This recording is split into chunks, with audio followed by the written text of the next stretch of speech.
Hi all, welcome to football arena. FIFA world കപ്പിൻ്റെ broadcasting rights ഇന്ത്യയിൽ സ്വന്തമാക്കിയിട്ടുള്ളത് Z5 ആണ്.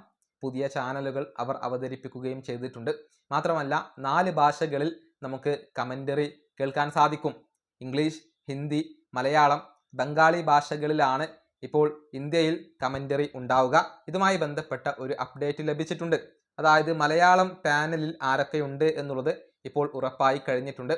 അഥവാ മലയാളത്തിൽ കമൻ്ററി പറയാനും അതുപോലെ തന്നെ മത്സരങ്ങൾ വിശകലനം ചെയ്യാനും വേണ്ടിയുള്ള വ്യക്തികൾ ആരൊക്കെയാണ് എന്നുള്ളത് ഇപ്പോൾ വ്യക്തമായിട്ടുണ്ട്. ഒരാൾ ജോപോൾ അഞ്ചേരിയാണ്. കൂടാതെ ഇന്ത്യൻ ഇതിഹാസമായ IM വിജയനുണ്ട്. NP പ്രദീപ് ഉണ്ട്, മുൻ ഇന്ത്യൻ താരമാണ്. ഏറ്റവും പ്രധാനപ്പെട്ട കാര്യം ഷൈജു ദാമോദരൻ ഉണ്ട് എന്നുള്ളതാണ്. അതായത് വേൾഡ് കപ്പ് കമൻ്ററി പറയാൻ ഷൈജു ദാമോദരൻ ഉണ്ടാകും. കൂടാതെ മറ്റൊരു കമൻ്റേറ്ററായ ഷിയാസ് മുഹമ്മദ് കൂടിയുണ്ട്. ഇങ്ങനെയാണ് മലയാളം പാനൽ വരുന്നത്. ഷൈജു ദാമോദരൻ, ജോപോൾ അഞ്ചേരി, IM വിജയൻ, NP പ്രദീപ്, ഷിയാസ് മുഹമ്മദ് എന്നിവരാണ് മലയാളം പാനലിൽ ഇപ്പോൾ വരുന്നത്.